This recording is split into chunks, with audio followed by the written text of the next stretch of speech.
Universes Beyond is one of the most controversial topics in Magic, with valid concerns on both sides. Personally, I love it. I think it invites a whole different group of people into the Magic sphere and rewards Magic players with fun additions to the game that they already play. But I do have one thing I want to talk about, and that's Legendary doesn't feel so legendary anymore. But what is Legendary? Legendary is a super type in Magic that affects every format. In Commander, your chosen commander must be legendary, but all of Magic follows the legend rule, and that is that you cannot control 2 copies of the same legendary permanent at the same time. If you somehow end up with 2, one of them gots to go. Legendary cards are also used to represent the key people, places, and important objects within the set's story. As headliners of the set, legendary cards are often designed to be more powerful than regular cards. The legend rule exists as a safeguard to keep that power in check, preventing things from getting too out of control, while allowing legendary cards to stand out through their strength and uniqueness. The first legendary creatures in Magic the Gathering were introduced in the Legends expansion in 1994. While there were 55 legendary creatures in that set, the most iconic and significant were the 5 original Elder Dragons, including Nicol Bolas. These Elder Dragons gave birth to a small fan-made format known as Elder Dragon Highlander, now more commonly known as Commander. Now, when I first heard that people had a problem with the current state of legendary creatures, I was confused as to why there was a problem. More legendary creatures means more commanders, right? So I did some digging and I'll give you the rundown and then I want your opinion. If you've noticed, in Magic sets, non-legendary creatures have vague titles like Amateur Hero, Ankle Biter, or Axe Grinder Giant. These creatures don't have personal names, instead they have descriptive titles that tell you what they are or what role they play in the world. Legendary creatures are different. They have actual names, not just descriptions. Characters like Abigail Eloquent First Year, Jace Reawakened, or Bristly Bill Spine Sower. These tell you that this is a specific individual, someone important, but Universes Beyond changes this dynamic. When Wizards adapts an existing IP, almost every character already has a canonical name and story. Because they're established characters from another universe, Wizards faces the choice of naming them as a legendary creature or keeping it ambiguous. But we are seeing Wizards constantly choose to create them all as legendary. This becomes a real problem in non-singleton formats. Legendary creatures are often awkward in formats like Standard, Modern, Legacy, Pauper, and even Draft because of the legendary rule. In these formats, you almost never want just one copy of a good card. If a card is strong, you want to run as many as possible to maximize consistency. But legendary cards work against that philosophy. If you already have one on the battlefield and draw another copy, it becomes a dead draw. You're forced to wait for the first one to die before the second one becomes useful, effectively wasting a draw step. In competitive formats where optimization and efficiency matter, that is a huge downside. So even if a legendary creature is powerful or synergistic with the deck, its legendary status alone can stop it from becoming a player's first choice. Like this card. What is this card? It's from the Spider-Man set and features an elderly woman presenting breakfast.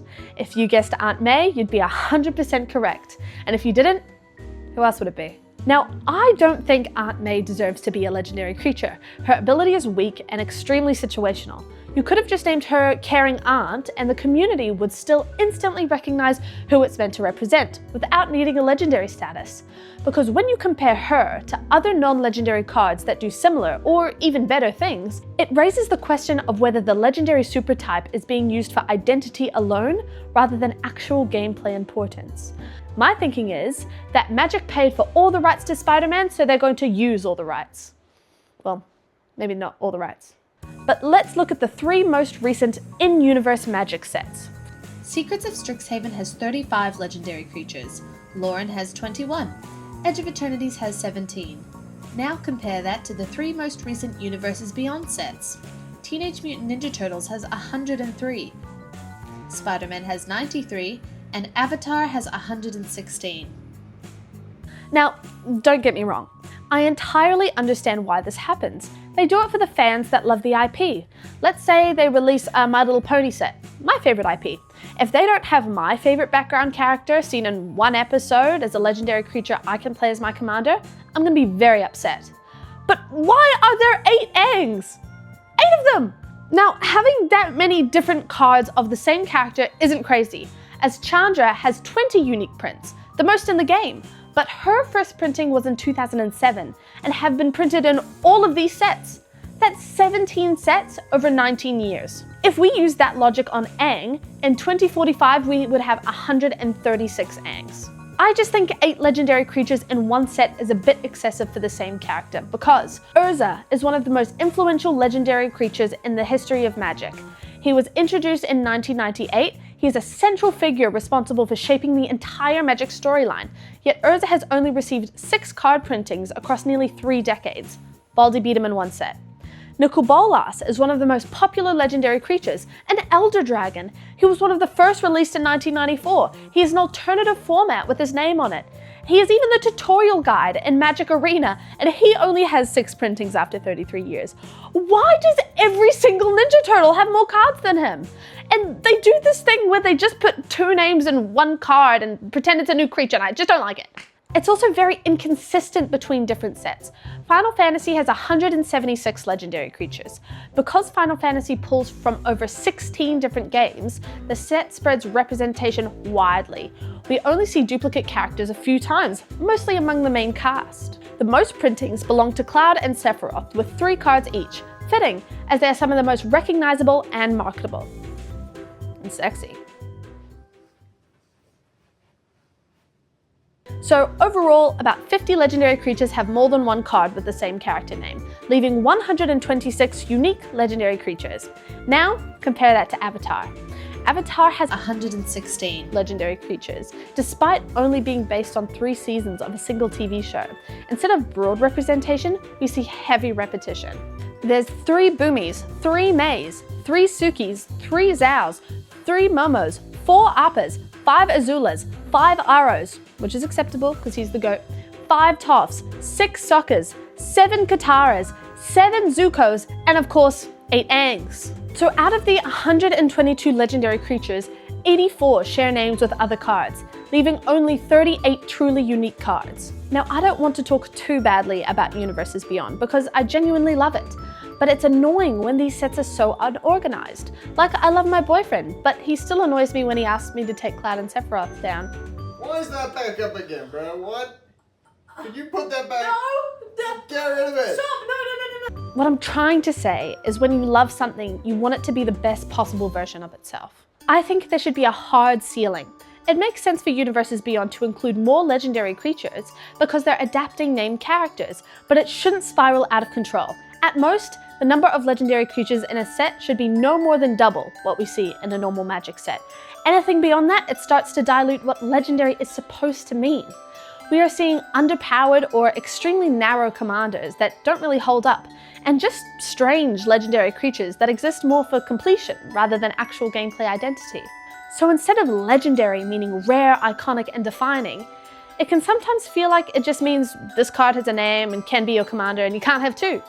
To fix this, I think Wizards of the Coast should make main and important characters from an IP remain legendary creatures, while lesser-known characters appear as non-legendary creatures with descriptive titles instead of full names. And this has already been done before, in Spider-Man with Guy in the Chair. This is Ned Leeds. He is so important to the Spider-Man story in the latest 3 Spider-Man films and the upcoming one, as well as supportive parents. This is Rio Morales and Jefferson Davis. These are Spider-Man's parents and play a big part in his story. We also see this in Avatar with Foggy Swamp Vinebender, which is Who, a significant character who appears across multiple episodes, and Compassionate Healer, which is Yagoda, Katara's waterbending healing teacher. So these are characters with full canonical names and story significance, yet they are not represented as legendary creatures. In my opinion, this is the way it should be. Devoted fans of the franchise still recognize and appreciate these references without inflating the number of legendary cards unnecessarily. This is Editor Poppy in her pajamas, but a new thing has been brought to my attention, which is Jodie. Jodie is a named character, canonical story, named in Magic the Gathering, not legendary. What's going on? We have proof right here of a named character that is not legendary, so there's multiple ways we could go about this. But yeah, editor Poppy out. Ignore what's on my desk. It's a mess. Leave me alone. I really want to understand the thought process behind deciding what does and what doesn't become a legendary creature, because these cards show it can be done. I wish it was done more often, because this approach feels like the perfect balance. I really hope in the near future that Universes Beyond culls the amount of legendary cards in their sets so that I can truly love it unconditionally, as I'm an avid supporter. And although I have criticism of Final Fantasy and Avatar, I did thoroughly enjoy the sets.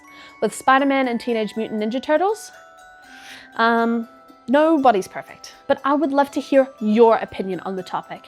Do you think there's a different way we can cull the amount of legendary cards in Universes Beyond sets? Or is it fine the way it is? Or maybe we can go to sleep and pretend Universes Beyond never existed in the first place.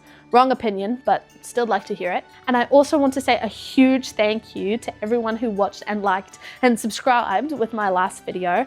I went to bed and it was at 50 views, and then I woke up and it was at 500, and I, like, high key, I'll be chalant, I did cry a little bit. Okay, enough. But now it has over like 2,000 views and over, I think, almost 200 likes. But it really gave me a lot of passion and determination to put my all into this video. Also, if you want me to talk about a topic or a mechanic or anything to do with magic or Riftbound, I play Riftbound as well, please leave it in the comments. I would love to hear all your ideas for inspiration on a new video, and I just want to produce what you guys want to see. So thank you so much. Thank you for watching this one, and I'll see you. That was so weird. Okay, bye.